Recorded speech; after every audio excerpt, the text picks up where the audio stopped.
Welcome to the World News. I'm Randolf Jamias for today's global stories.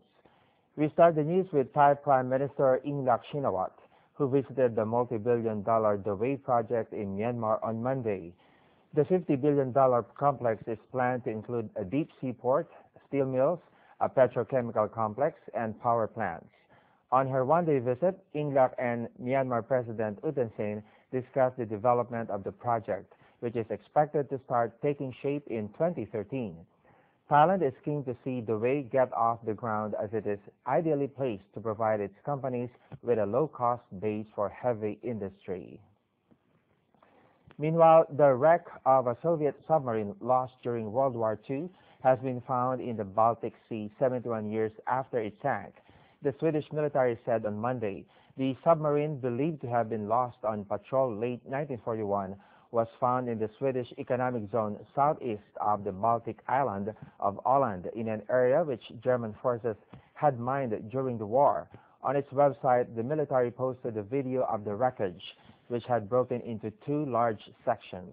Swedish authorities had informed Russia of the find in order to give family members and the Russian Navy the opportunity to conduct a memorial ceremony at the site.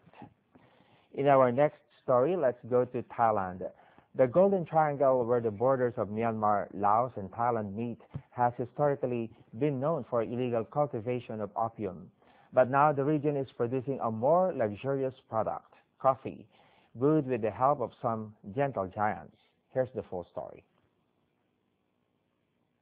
Fog often blankets these scenic mountains.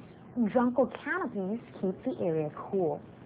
Elephants, Thailand's best-known animals, roam the lush landscapes of this border region.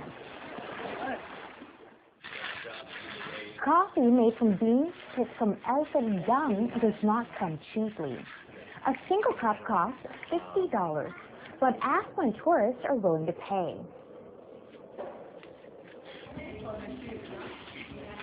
Wow, the smell is great.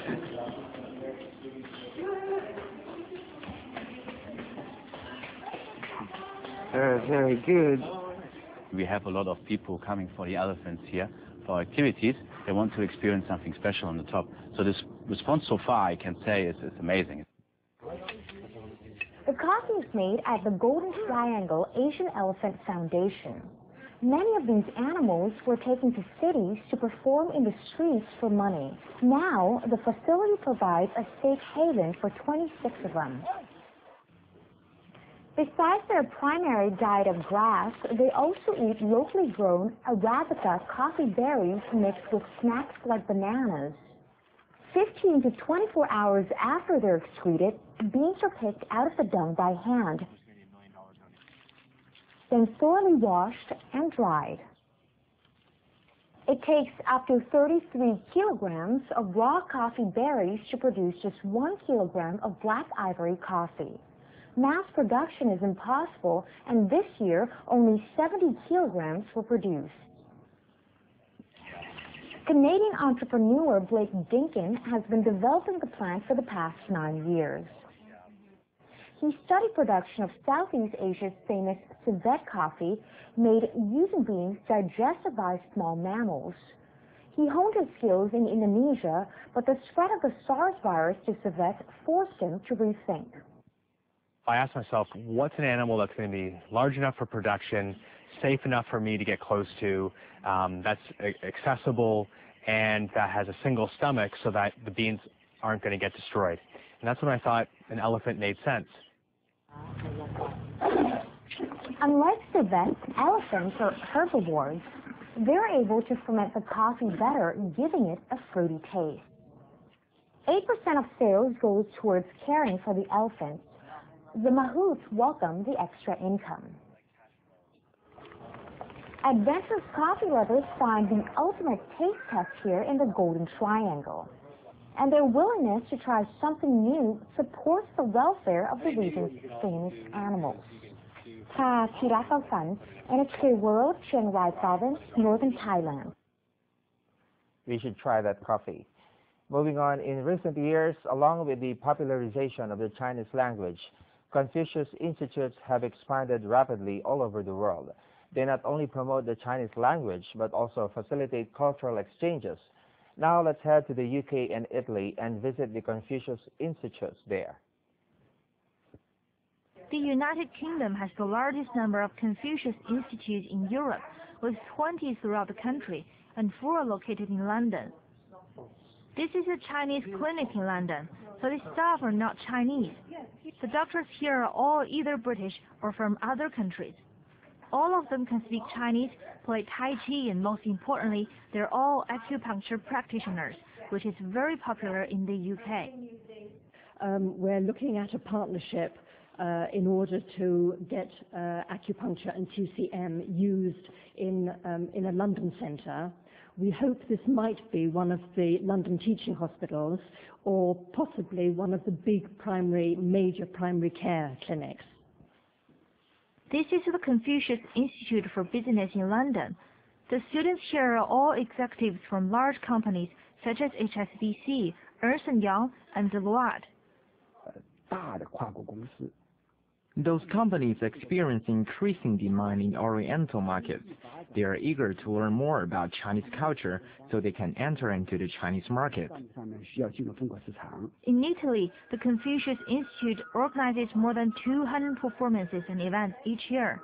In 2012, a Kung Fu performance in Venice drew huge interest among local Italians.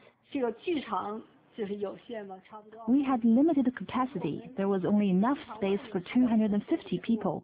But there was a huge audience outside, so we did the whole performance twice. More than 800 people watched it.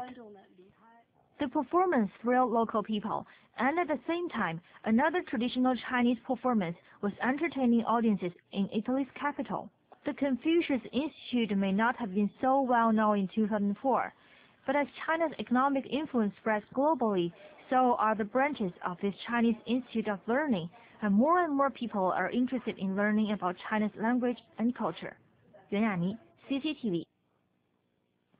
In medical breakthroughs, the brains of psychopaths are different to those of normal people, according to a growing body of evidence being studied by neuroscientists. In the wake of last Friday's school massacre in Newton, Connecticut, speculation mounts about the mental state of the gunman, Adam Lanza, and although little is known at this stage, scientists say it may be possible in the future to identify potential murderers through structural abnormalities in their brain. The aftermath of another U.S. school slaying, and a small Connecticut town searches for answers about how it could have happened. No one knows what drove Adam Lanza to kill 26 people, including 20 children and his own mother, but mental illness may prove to be a factor.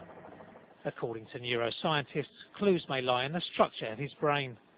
They say that studies of MRI scans of the brains of violent criminals show structural abnormalities that are not found in the brains of normal people. James Fallon from the University of California, Irvine, says scans show limbic cortex underfunction in the brains of psychopaths. The limbic cortex, limbic means emotional. It controls the emotional life that you have. And that is not so much out here. This is more for thinking, cognition, cold cognition, rational thought, this stuff up here. The stuff that's deep and quite old is this orbital cortex. Now the orbital cortex, orbital means eyes, so it's above the eyes.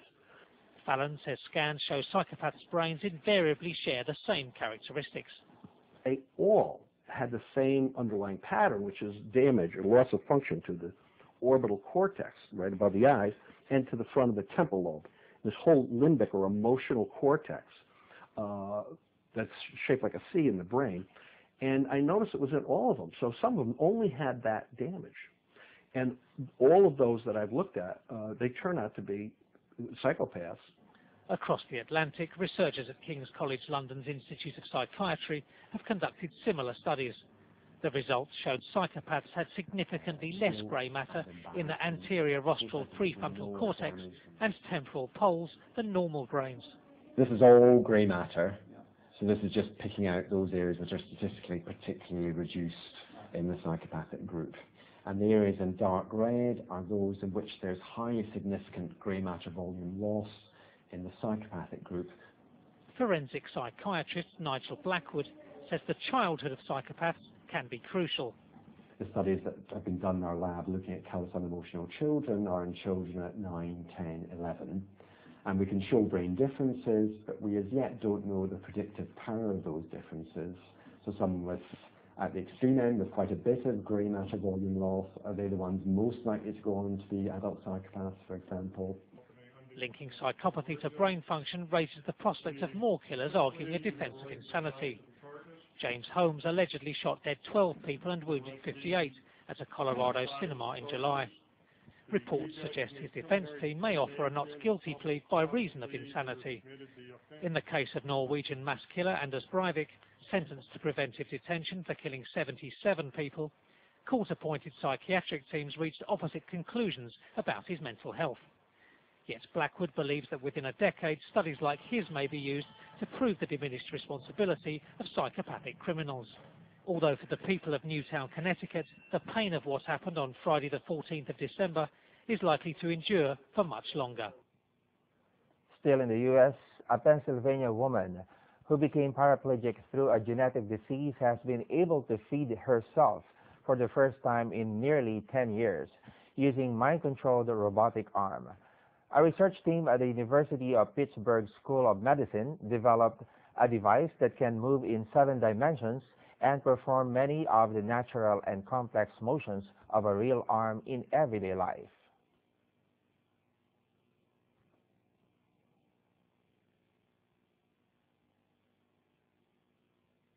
I just can't stop smiling. It's so cool.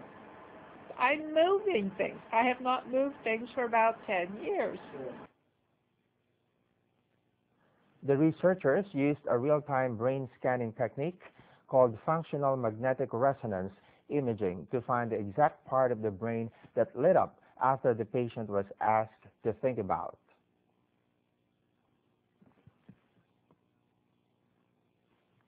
The surgery went about as smoothly as I could have hoped. And I think that really I held my breath until she was out of the hospital and at the rehab hospital, where we had the opportunity to hook her up. I think it was post-op day 2. And we said, okay, now imagine wiggling your thumb. And of course, we're all expecting to just hear buzz.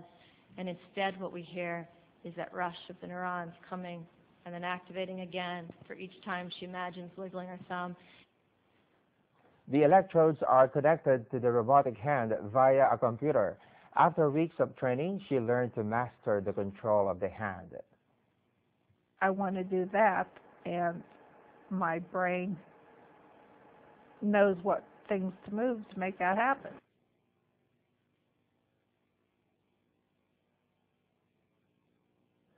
For our Christmas note, we take a look at a unique reindeer. Its name is Rudy, and it's made of metal and pedals. Let's find out more.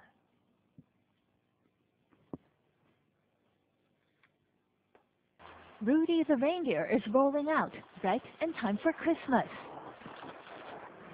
The massive metal structure is 4.4 meters or 14 feet long and 3.9 meters or 13 feet tall.